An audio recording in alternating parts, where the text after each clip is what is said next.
नमस्कार दोस्तों, सैनवाल classes for Uttarakhand में आप सभी का हार्दिक स्वागत है। दोस्तों, उत्तराखंड के जीके सीरीज में हमारा ये नदी जल तंत्र चल रहा है। तो इसमें आज हमारा जो आज का टॉपिक है वो है भागीरथी नदी तंत्र। और इसको जो भागीरथी नदी तंत्र है इसको हम दो पार्ट में जानेंगे। यानी ये दो जो भागीरथी नदी है वह पहले उत्तरकाशी से यानी गौमुख से निकलकर उसके बाद फिर दूसरे जिले टेहरी में एंटर करती है और टेहरी में ही देवप्रयाग में वो अपनी जो उसकी सहायक नदी है अलकनंदा से मिल जाती है और उसके बाद वो गंगा के नाम से आगे बहती है। तो इस नदी जल तंत्र में हम इस आज के वीडियो में हम केवल उत्तराखंड के बारे में उत्तरकाशी जिले के बारे में जो भागीरथी अपवाह तंत्र बनाती है उसके बारे में जानेंगे। इसके दूसरे पार्ट में हम टेहरी में जो उसकी सहायक नदियां हैं और उसका जो अपवाह तंत्र है तो उसके बारे में हम जानेंगे। तो आइए शुरू करते हैं। गंगोत्री ग्लेशियर यानी भागीरथी नदी का उद्गम स्थल। अगर भागीरथी के उद्गम स्थलों की हम बात करें तो जो नदी है वह गौमुख नामक स्थान से निकलती है और यहीं पर गौमुख गुफा भी है। ये जो गौमुख नामक स्थान है ये पड़ता है गंगोत्री ग्लेशियर में।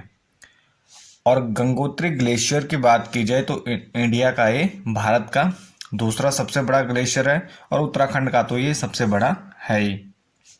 इसकी जो लंबाई है 30 किलोमीटर और चौड़ाई 2 वर्ग किलोमीटर है। और गौमुख से जो गौमुख गुफा है यह भी उत्तरकाशी जिले में ही स्थित है और ये गौमुख गुफा या जहाँ से नदी निकलती है वहाँ से 4 किलोमीटर ऊपर है हमारा गंगोत्री ग्लेशियर। और जो गौमुख स्थान है वो एक गुफा के समान है, गुफा की आकृति उसकी बनी हुई है, वहाँ से गंगा का उद्गम होता है। और पुराणों में सप्त सामुद्रिक स्रोत का जिक्र किया गया है या वर्णन किया गया है जिसमें भागीरथी का भी नाम है। इसमें 7 नदियों का नाम दिया गया है और ये सभी गंगा की सहायक नदियां हैं और जिनमें से एक माना जाता है भागीरथी को। तो ये गंगोत्री ग्लेशियर हो गया। इसके पास ही जब यहाँ से गौमुख गुफा से गंगा निकलती है तो उस जैसे ही वो थोड़ा सा आगे बढ़ती है तो इसमें पास में ही इसमें आकाश गंगा नामक इसकी जो सहायक नदी है वो मिल जाती है।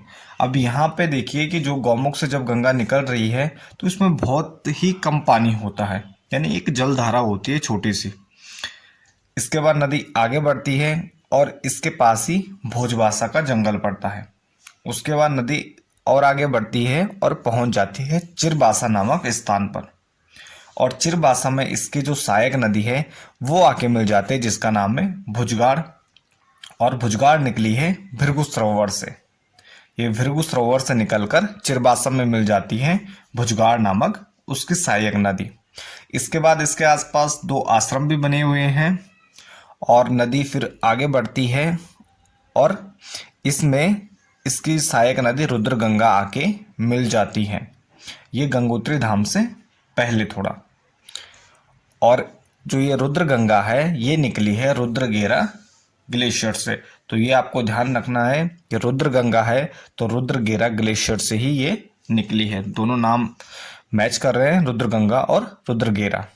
रुद्र नाम दोनों में लगा हुआ है तो आपको ध्यान रखना है कि रुद्रगंगा कहाँ से निकली है, रुद्रगेरा ग्लेशियर से, और मिल जाती है गंगोत्री धाम से थोड़ा पहले। इसके बाद नदी आगे बढ़ती है, गंगोत्री धाम पहुँचती है। गंगोत्री धाम उत्तराखंड में मिनी जो 4 धाम है उनमें से एक है। यहाँ पर गौमुख शिव, गोमसे आदि मंदिर स्थित हैं और इसके पास ही भगीरथ शिला भी है। यानी राजा भगीरथ ने तपस्या की थी और यही नदी तट के पास उन्होंने तपस्या की थी गंगोत्री में, तो इसलिए यहाँ पर भगीरथ शिला भी है जहाँ पे बैठ के उन्होंने भगवान शिव की तपस्या की थी। इसके बाद नदी थोड़ा सा आगे बढ़ती है और पहुँचती है गंगोत्री घाट में। और गंगोत्री घाट में इसकी प्रमुख सहायक नदी केदार गंगा आकर इसमें मिल जाती है। और केदार गंगा निकली है थलैया सागर श्रृंखला से और यहाँ है केदारताल। इसी केदारताल से निकली है केदार गंगा। तो दोनों नाम सेम है, केदार गंगा केदार ताल, यानी केदार केदार सेम है, तो केदार गंगा कहाँ से निकली है? केदार ताल। और केदार ताल कहाँ पड़ता है? ये थलैया श्रृंखला में, ये पर्वत श्रेणी है, ये वहाँ पड़ता है थलैया श्रृंखला में। तो इसके बाद नदी आगे बढ़ती है और इसमें दो ठंडे जलकुंड है, सूर्य कुंड और गौरी कुंड। ये दो जलकुंड इसमें पड़ते हैं, सूर्य कुंड और गौरी कुंड, और ये हैं ठंडे प्रकार के। इसके बाद नदी थोड़ा आगे बढ़ती है और इसके पास ही स्थित है पांडव गुफा। पांडव गुफा माना जाता है कि ये 5000 वर्ष पुरानी है, यानी पांडवों से संबंधित पांडव गुफा कहाँ स्थित है? उत्तरकाशी में है। और किस नदी के तट पर है? तो ये भागीरथी नदी के तट पर हो जाती है। इसके बाद नदी और आगे बढ़ती है और पहुंच जाती है भैरव घाटी। भैरव घाटी में इसकी जो सहायक नदी है जानवी या जाड़ गंगा आके इसमें मिल जाती है। और जानवी या जाड़ गंगा पर एक ब्रिज बना हुआ है जिसे भैरव घाटी ब्रिज भी कहा जाता है। जो ये जानवी या जाड़ गंगा नामक नदी है ये निकली है थामला दर्रे से, और ये थामला दर्रा है सुमेरु पर्वत में, और सुमेरु पर्वत है टकनौरा ग्लेशियर में, यानी टकनौरा ग्लेशियर के सुमेरु पर्वत के थामला दर्रे के पास से निकली है जानवी या जाड़ गंगा। ये नदी महत्वपूर्ण हो जाती है क्योंकि इससे पहले इस नदी से संबंधित प्रश्न पूछे जा चुके हैं कि भागीरथी की सहायक नदी कौन सी है? तो कौन सी है? जानवी या जाड़ गंगा। और वो कहाँ से निकली है? तो वो थामला दर्रा, और थामला दर्रा है सुमेरु पर्वत या टकनौरा ग्लेशियर। तो ये तीनों आपको ध्यान रखने हैं। अगर इनमें से माना थामला दर्रा नहीं ऑप्शन में दिखाई दे, सुमेरु पर्वत देता है या टकनौरा ग्लेशियर देता है, तो आपको ऑप्शन के अनुसार आपको टिक करना होता है। इसके बाद भैरव घाटी से रिलेटेड एक इम्पोर्टेंट फैक्ट ये है कि सर्दियों में इससे ऊपर पूरी तरह से बर्फ जम जाती है, यानी सर्दियों में इससे ऊपर ये क्षेत्र पूरी तरह से जम जाता है।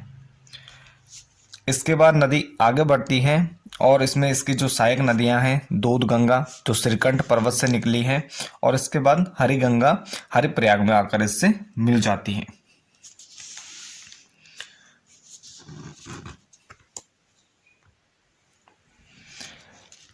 इसके बाद हरिप्रयाग के बाद नदी आगे बढ़ती है और पहुंच जाती है झाला में। झाला में इसमें इसकी सहायक नदी सिया गंगा आके मिल जाती है, जिसे केदार खंड में नील गंगा नाम से संबोधित किया गया है या इसका वर्णन किया गया है।